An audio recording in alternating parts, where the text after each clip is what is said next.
Muchas gracias. Muy buenos días. Muy contenta de saludar a todos quienes nos visitan hoy para iniciar este foro muy importante de un tema que representa realmente un enorme reto para todos. Quiero saludar al representante residente de las Naciones Unidas, Mario Zamaja. Muchas gracias por su presencia. Colega Esperanza Martínez, integrante del Frente Parlamentario contra el Hambre. Señor Jorge Mesa, representante de la FAO en Paraguay. Diputada Carolina Marzán, diputada de Chile, presidenta del Frente Parlamentario contra el Hambre de Chile. Gracias por su presencia, diputada. Pido un caluroso aplauso para la diputada chilena. Senador, se me fue tu nombre, Aquino. Lucas Aquino, apreciado colega. Señores viceministros presentes, viceministra de Educación, viceministro del Ministerio de la Niñez, del Ministerio de la Mujer, señor director del Instituto Nacional de Estadística, autoridades presentes. Un gusto poder recibirles en este foro, donde vamos a hablar de una cuestión central de la política social, como es la cuestión del hambre. Uno de los objetivos ya estaba como uno de los objetivos de desarrollo del milenio, llegamos al 2015 y no cumplimos la meta. Y ahora extendimos al 2030 los objetivos de desarrollo sustentable. Y allí figura nuevamente la cuestión del hambre en el mundo, un derecho humano fundamental, el derecho a la alimentación, que no está garantizada. La pandemia todavía puso un problema y un obstáculo mayor a la consecución de esa meta. A la consecución de esa meta y las cifras que nos da la FAO nos estremecen. Queridos amigos presentes, ¿ustedes se imaginan lo que significa el hambre? ¿Cómo es posible que en la humanidad que se caracteriza por los prodigios extraordinarios que realiza la inteligencia humana, tengamos personas que no acceden al alimento?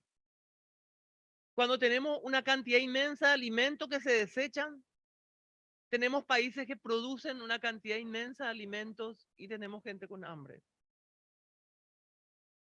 El hambre marca la vida al ser humano. La falta de nutrientes en el vientre de la madre y en los primeros 1000 días de vida del niño marcan para siempre de manera indeleble su destino. Y es irreversible. Hasta los 1000 días se desarrolla la arquitectura neurológica que soportará el sistema nervioso central y toda la capacidad de aprender, de resistir, de trabajar del ser humano. El que tuvo carencias ya tiene condiciones de educabilidad deteriorados cuando llega a la escuela. ¿Cuántos niños nos llegan a la escuela con condiciones de educabilidad deteriorados por culpa del hambre? A mí me conmueve profundamente pensar en eso. Un niño que ya ese déficit que trae no hay forma de superar, porque siempre estará delante de él y estará unos pasos más adelante el que tuvo, sí, una infancia cubierta con alimentación adecuada y con ternura. Y ustedes saben, queridos presentes, que en los hogares erosionados por la pobreza, no solamente falta el pan o el nutriente que se tiene es insuficiente, los alimentos que se consumen son insuficientes en calidad, sino que también generalmente también falta ternura, falta el cunuú, que el niño necesita como el pan para crecer.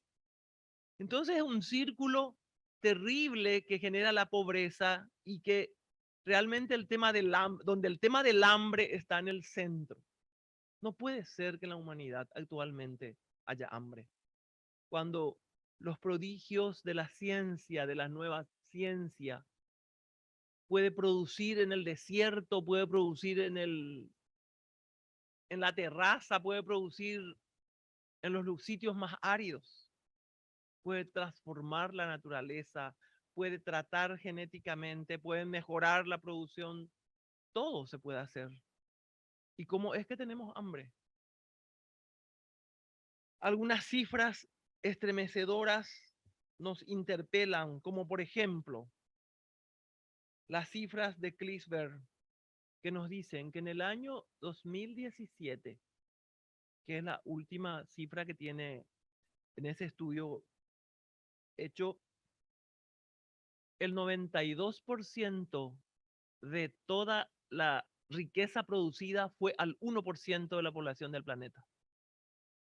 La tendencia a una mayor concentración cada vez es un problema pavoroso y está en las bases de la pobreza. Ya se agotó el debate de que la pobreza es por culpa de la desigualdad. Tenemos macro procesos muy fuertes en la humanidad hoy que nos interpelan. Uno de ellos es el aumento de la desigualdad.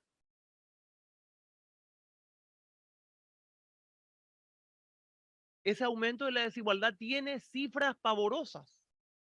Nos decía Klisberg, solo los intereses que cobra el hombre más rico de Nigeria puede sacar de la pobreza a 2 millones de nigerianos. Nigeria, 200 millones de habitantes.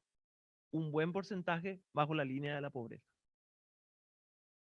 La altísima concentración de los activos genera pobreza y eso se da como una tendencia mundial preocupante.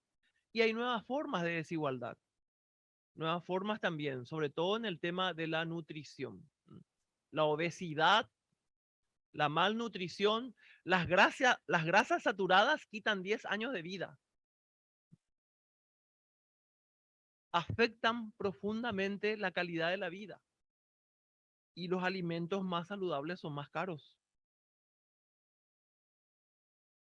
Otro macro proceso es el deterioro del ambiente. El año 2016 fue el año más caliente desde que se mide en 1890. Desde 1890 se mide la temperatura mundial, el calentamiento global, y el 2016 fue el año más caliente. Y después fue el 17. Y este cambio climático genera un deterioro de las condiciones de productividad, un dramático empobrecimiento de los suelos que afecta a la producción de alimentos y sobre todo afecta a los más pobres, a la agricultura familiar campesina que está en el centro de esta problemática porque es el ámbito en el que se producen los alimentos.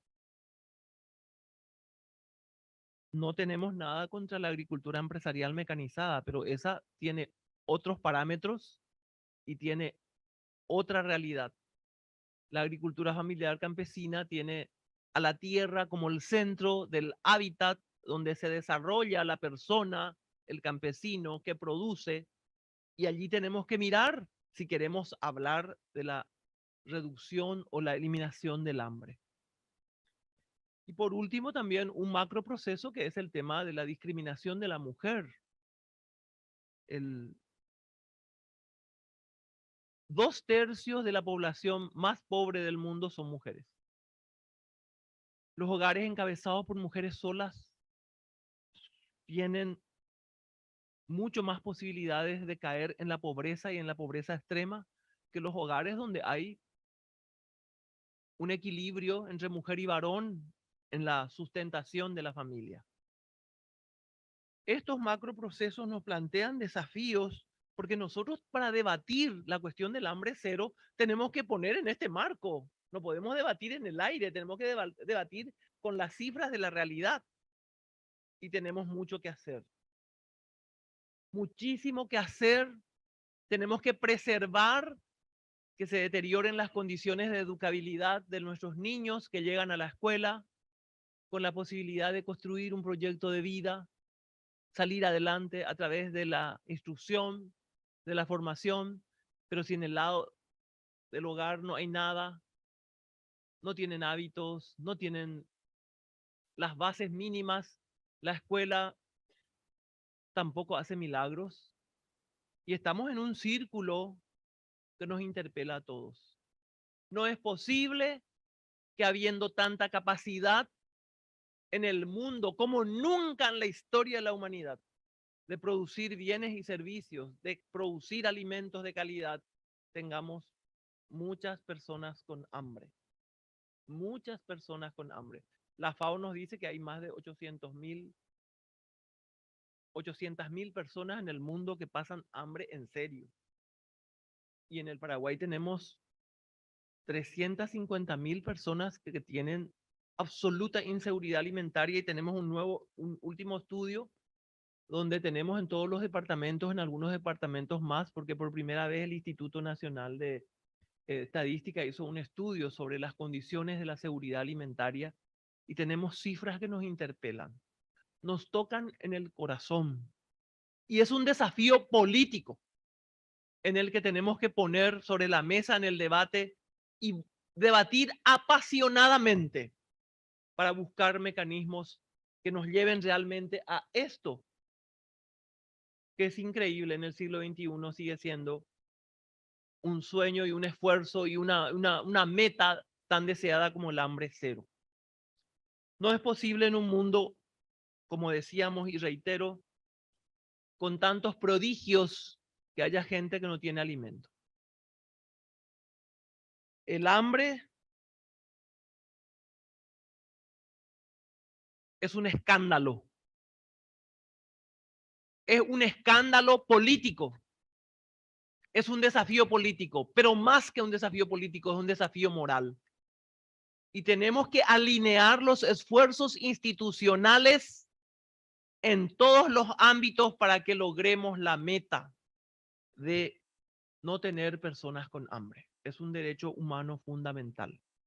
Nosotros en el marco de este foro vamos a presentar el proyecto elaborado por el Frente Parlamentario contra el Hambre. Agradezco la presencia del senador Apuril, también integrante del Frente Parlamentario contra el Hambre, que venimos trabajando hace poco, se aprobó, no al nivel de lo que deseábamos, pero se aprobó la ley de etiquetado frontal de alimentos. Ahora estamos presentando nuestro proyecto de seguridad alimentaria y vamos a seguir con otros proyectos como el de seguro agrícola para la agricultura familiar campesina que tenemos en la agenda y que venimos trabajando porque entendemos que allí se sustenta en gran medida la posibilidad de garantizar la seguridad alimentaria a la población. Yo agradezco la presencia de todos ustedes. Vamos a escuchar las palabras de personas muy interesantes que tienen claro el camino y sobre todo vamos a poner sobre la mesa, vamos a interpelarnos todos hacia dónde tenemos que apuntar en la política pública para reducir el hambre. Y finalmente una consideración. Se presentaba hace poco y de hecho se aprobó el proyecto de los comedores populares. Yo creo que los comedores populares y las ollas populares han salvado la cuestión del hambre en la pandemia. Y realmente fue una muestra de solidaridad emocionante de cómo el pueblo se organizó e hizo frente a esa situación catastrófica que nos planteó la pandemia. Pero ese no puede ser el horizonte y esa no puede ser la política constante. Está bien para momentos de crisis. Anhelamos profundamente que las familias tengan la capacidad de dar de comer a sus hijos. El recuerdo más importante para conformar una personalidad valiosa e ir construyendo mi destino como ser humano es recordar la comida caliente que comí en mi casa, rica, con mis afectos, con mis hermanos, con mis padres, y no la comida que me fui a comer en el galpón con muchos extraños. Esa es una situación dolorosa, paliativa, pero esa no puede ser la política. Las familias tienen que tener la capacidad de dar de comer a sus hijos. Por eso necesitamos preservar la familia, garantizar el acceso a los alimentos y sobre todo establecer políticas de protección que permitan realmente que las familias puedan acceder a los alimentos para que sus hijos coman bien, crezcan bien y puedan construir su destino, un destino de vida digna que todos nos deseamos y todos merecemos. Muchas gracias por asistir al foro y vamos a escuchar a nuestros invitados.